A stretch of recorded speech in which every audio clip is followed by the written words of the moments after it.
le lait et le miel. Canaan, la terre promise, nous parle d'une terre d'abondance. Nous parle aussi d'une terre de prospérité, d'une terre de repos, d'une terre de paix, d'une terre où la joie est parfaite et complète. Le pays dont coule le lait et le miel est un pays où l'homme peut enfin vivre le bonheur qu'il souhaite. Peut donc vivre la faveur véritable de Dieu. C'est un environnement où l'homme n'est plus coupé de Dieu, où l'homme est en bon terme, est en alliance, où l'homme collabore avec l'Éternel et où la main de l'Éternel conduit les hommes. Et les mecs, ils ont traversé le désert qui était un lieu d'épreuve, un lieu de tribulation, un lieu où Dieu voulait forger et façonner leur caractère. Car au désert, ils ont appris l'humilité. Au désert, ils ont appris l'amour. Au désert, ils ont appris à avoir foi en l'Éternel. Mais ceux donc qui ont mis leur pied à Canaan étaient les plus robustes. Et laissez-moi vous dire ici que Canaan est donc le lieu idéal où chacun doit vivre. Ce n'est pas le désert, c'est une saison où tu obtiens les choses facilement sans faire trop d'efforts. Car Canaan, le pays où coule le lait et le miel, nous parle d'une saison de grâce. Laissez-moi vous dire une chose, c'est que beaucoup d'enfants de Dieu ne réussissent pas dans leur vie chrétienne et dans leur marche avec Christ, parce qu'ils ne comprennent pas la notion de la grâce. Il y a donc un temps favorable à la grâce, un temps de désert, un temps d'épreuve, mais il y a aussi un temps de grâce. Alors la grâce, il faut pouvoir la comprendre. Pour bien la saisir, il faut comprendre la subtilité de la grâce. Le pays où coule le lait et le miel nous parle de la grâce. Ici, la grâce dont il est question est semblable à celle que Adam et Ève avaient au jardin d'Éden, où tout était parfait, tout était taillé sur mesure pour leur bonheur. Beaucoup malheureusement ne mesurent pas la grâce. Beaucoup ne l'aperçoivent même pas et beaucoup n'en sont même pas conscients. Dis avec moi, Dieu nous a fait grâce. Pour comprendre la grâce dont il est question ici, il faut déjà rentrer dans l'ancienne alliance. Car voyez-vous, à l'époque de la loi, il n'y avait pas de grâce disponible pour tous les hommes. La grâce était seulement pour un certain nombre de personnes choisies par l'Éternel. Sais-tu ce que c'est que la grâce? Car à Canaan, nous devons jouir de la grâce de Dieu. Comprendre ses mécanismes, comprendre ses principes. Car un homme qui vit dans la grâce est différent d'un homme qui n'est pas gracié. Un homme qui vit dans la grâce est différent d'un homme enchaîné et esclave. Un homme qui vit dans la grâce est un homme libre. Alors pour savoir comment la grâce fonctionne, il faut la comprendre les méandres même de la parole de Dieu. Et c'est ce qui empêche à certains chrétiens d'entrer parfois en possession de leur héritage, parce qu'ils ne savent pas ce que c'est que la grâce. La grâce face au péché. Comprendre effectivement les mécanismes de cette grâce et à quelle loi obéit effectivement la grâce de Dieu. La grâce est quelque chose d'important dans la vie des enfants de Dieu. Alors la saison du lait et du miel est une saison de grâce, est une saison de faveur. Et beaucoup définissent la grâce comme étant une faveur imméritée. C'est obtenir le pardon pour quelque chose pour lequel nous sommes coupables. La grâce, c'est obtenir effectivement la faveur de l'Éternel. Ce qui veut dire que le pécheur que nous étions, Dieu nous a justifiés. Il nous fait grâce. De la mort, il nous conduit à la vie. Dieu est un Dieu d'amour. La grâce est donc le produit de la bonté immense de l'Éternel pour ses enfants et pour son peuple. Car Dieu est un Dieu qui fait grâce à qui il fait grâce, la Bible nous le dit, et miséricorde à qui il fait miséricorde. Certains ont déjà rencontré la grâce de Dieu, ont déjà palpé cette grâce, mais n'en sont pas conscients de la grâce que nous avons d'être enfants de Dieu, conscients de la grâce du sacrifice à la croix de notre Seigneur et de ses bénéfices dans notre existence et dans notre vie. Bien-aimée, la grâce doit être honorée, la grâce doit être saluée, la grâce doit être célébrée, la grâce doit être protégée. Bien-aimé dans le Seigneur, tu es comme quelqu'un qui a reçu un trésor mais qui n'est même pas conscient où tient ce trésor, comme quelqu'un qui a reçu un héritage mais qui n'est pas conscient du prix de cet héritage. Le lait et le miel coulent dès l'instant où tu prends conscience de la grâce. La grâce est donc une aide surnaturelle accordée par Dieu aux hommes pour leur salut, afin de les faire échapper à la damnation. Elle correspond donc au pardon, à l'affection de l'Éternel, à l'amour et à la bonté de Dieu. La grâce résulte de l'amour. Dis avec moi, de l'amour. Car il dit, il a tant aimé le monde qu'il donna son Fils unique. C'est la grâce. Il a créé toutes choses. Et c'est la grâce qui permet effectivement que l'homme puisse être épanoui. Car l'environnement de l'homme a été créé par la grâce de Dieu. L'air que tu respires, c'est la grâce. La vie qui te donne, c'est la grâce. Le travail que tu as, c'est la grâce. Les enfants que tu accouches, qui viennent au monde, c'est la grâce de l'Éternel. La nourriture et le pain qu'il nous donne, c'est pour pouvoir bien jouir de cette grâce. Il faut savoir comment honorer la grâce. et en être con. Car lorsque tu respires, à un moment tu n'es même plus conscient que tu respires. Mais dès l'instant où tu commences à avoir les problèmes de respiration, on dit que il y a les tuyaux, il faut payer les bonbons d'oxygène, tu te rends compte que l'air a de la... Dès l'instant où tu te rends compte que cet air a de la valeur, tu cesseras de te plaindre pour certaines petites choses de tous les jours. Parce que tu auras découvert la richesse de la grâce. Tu marches tous les jours, matin au soir. À un moment, tu oublies même que tu as des pieds. Tu te plains, tu te dis, Seigneur, pourquoi est-ce que je n'ai pas encore le poste? Pourquoi je n'ai pas d'argent? Oui, tu n'as pas de poste, tu n'as pas d'argent. Mais d'autres n'ont même pas de pieds pour marcher. Frère, le fait d'être debout chaque matin, c'est la grâce de l'Éternel sur ta vie. Le fait de marcher chaque jour et d'aller à ton travail, c'est une grâce. Alors tout homme sur terre, pour jouir du lait et du miel, doit prendre conscience de la grâce de Dieu.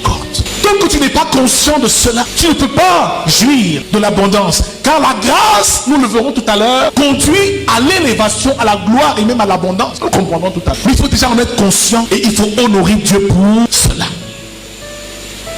Frère, nous nous plaignons de tellement de choses. Mais laisse-moi te dire, il a dit, ma grâce te suffit. C'est pour cela que dans certaines épreuves, il y a des pleurs qu'il ne faut pas faire. Il y a des attitudes qu'il ne faut pas avoir. Parce que tu dis, oh Seigneur, je te rends grâce. Quand Job a été persécuté, sa chair meurtrie, des ulcères envahissent son corps. Ses enfants meurent. Il perd ses troupeaux, sa richesse, tout ce qui faisait de lui l'homme glorieux qu'il était. Frère, pourtant Job n'avait rien fait. La Bible déclare que sa propre femme lui a dit, donne-toi la mort et réunis ton Dieu. Il a dit dans son affliction que le nom de l'Éternel soit glorifié. L'Éternel a donné et il rendait grâce à l'Éternel parce qu'il savait une chose, c'est que même ses enfants ne lui appartenaient pas. Ses enfants étaient le fruit de la grâce. Dieu est le seul maître, le seul détenteur de toute grâce. Il la donne à qui il veut. Il élève qui il veut. Il glorifie qui il veut. Il y a donc la grâce collective que nous recevons en Jésus-Christ au prix de son sang. Mais il y a aussi la grâce individuelle. Chacun a sa grâce et dans cette grâce que tu as reçue, cette grâce a une gloire spécifique. Ma grâce n'est pas ta grâce. Tu as peut-être la grâce dans la louange, l'adoration. Moi, j'ai de la grâce dans l'intercession. Chacun a son couloir. Il faut donc découvrir de quelle grâce il est question. Le pays où coule le lait et le miel doit nous être favorable. Premièrement, parce que nous avons conscience de la grâce. Dis, j'ai conscience de cette grâce. De tes bontés dans ma vie, Seigneur. Comment Dieu me donnerait des grandes choses si je ne sais pas déjà le glorifier pour les petites choses de tous les jours. Laisse-moi te dire que même les cheveux ont de la valeur. Parce que certains n'ont pas de cheveux. Alors, celui qui bénit Dieu chaque jour de sa vie, qui lui rend grâce pour le souffle de vie, qui lui rend grâce pour les cheveux même de sa tête. Frère, c'est quelqu'un qui est donc conscient de ce que Dieu a déjà fait pour lui. Certains se plaignent. Oh, je suis à l'église, ça fait déjà 6 mois, mais ma vie n'a pas encore changé. Frère, qui t'a dit que ta vie n'a pas encore? Depuis que tu es là, tu as peut-être appris déjà à prier. C'est une grâce. Tu as appris à louer l'Éternel, c'est aussi une heure. Car seul les vivants louent l'Éternel. Chaque jour qui passe, tu apprends à compter tes jours comme le psalmiste nous l'a dit. Parce que tu es conscient de la grâce de Dieu dans ta vie. Comme l'apôtre Paul, il a appris à être heureux dans l'abondance comme dans la disette. Car toutes ces choses-là, bien aimés dans le Seigneur, c'est par la grâce de Dieu. Gloire soit rendue à notre Seigneur. La grâce de Dieu n'est pas seulement la faveur imméritée de Dieu pour le salut des hommes. C'est aussi la main agissante de Dieu dans la vie d'un peuple ou dans la vie des hommes. Ce qui veut dire qu'une famille qui est habité par la grâce de Dieu est naturellement rempli de bénédictions parce que son ciel est toujours ouvert. Un homme qui vit sous la grâce est un homme dont le ciel est toujours ouvert. Il porte en lui quelque chose de précis qu'aucun homme ne pourra jamais retirer ou enlever de lui. David portait la grâce. Et lui fait comprendre que de tous ses frères, il est le seul que Samuel le prophète est venu oindre et a dit tu seras roi en lui. La première spécificité de la grâce, c'est que la grâce n'obéit à aucun protocole. Numéro 1, on parle là maintenant des spécificités de la grâce. Elle n'obéit à aucun protocole que celui établi ou instauré par Dieu lui-même. Car Dieu fait grâce à qui il fait grâce et miséricorde à qui il fait miséricorde. Le psaume 113 verset 7 nous dit: de la poussière il retire le pauvre, du fumier il relève l'indigent pour le faire asseoir à la table des rois. Si Dieu t'a choisi, il t'a choisi même si tu es fils d'un pauvre. S'il veut te gracier, s'il veut t'élever, là nous parlons de la grâce individuelle. Car la grâce collective est celle que nous avons en Jésus-Christ, qui nous a racheté et qui nous a accordé la grâce du salut, de la vie éternelle. Mais la grâce individuelle, frère, n'obéit à aucun protocole. C'est pour ça qu'il a pris David qui n'était qu'un berger.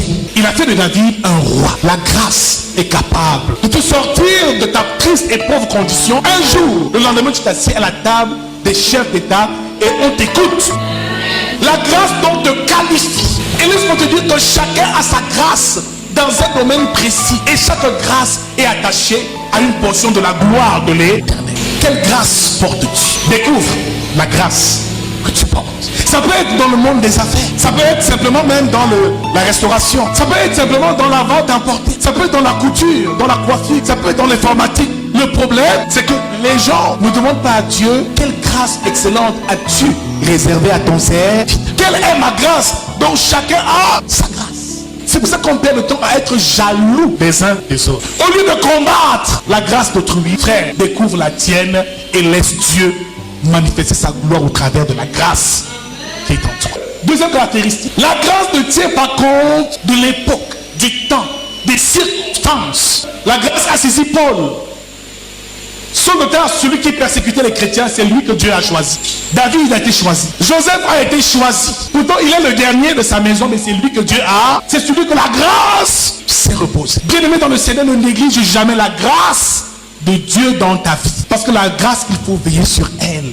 Nous verrons plus tard qu'elle est capricieuse. Elle vient, un point, c'est tout. Quand Jésus devait naître, la Bible déclare que son étoile brillait depuis l'Orient. Les mages ont vu l'étoile de Jésus, ont commencé à suivre l'étoile. Cette étoile arrive, elle vient, un point, c'est tout. Aucun homme ne peut la stopper son évolution, stopper son cheminement. Parce qu'en réalité, la grâce, c'est Christ, c'est Jésus lui-même. On n'arrête pas la grâce. Que vous le vouliez ou pas, elle est comme la lumière. Elle vient pour éclairer. Elle éclaire un point, c'est tout. Il y a un genre d'enfant lorsqu'il vient dans ta maison. Dès l'instant où il arrive, tu changes de condition au nom de Jésus. C'est la grâce de... La grâce travaille pour améliorer ton environnement. Est-ce que vous avez vu ce qui s'est passé? Jésus est né dans une table, là où les chèvres, les moutons vivent. Qu'est-ce que Dieu a fait? La grâce a été honorée. Les mages qui se sont venus faire, ils ont apporté quoi? La myrrhe, l'encens, de l'or. Bien aimé dans le Seigneur, ils ont su que celui-là porte en lui là, il fallait l'honorer. Donc toute grâce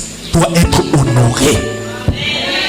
Notre point essentiel. Donc si tu vois la grâce dans la vie d'une personne, ne la combats pas, mais honore cette grâce.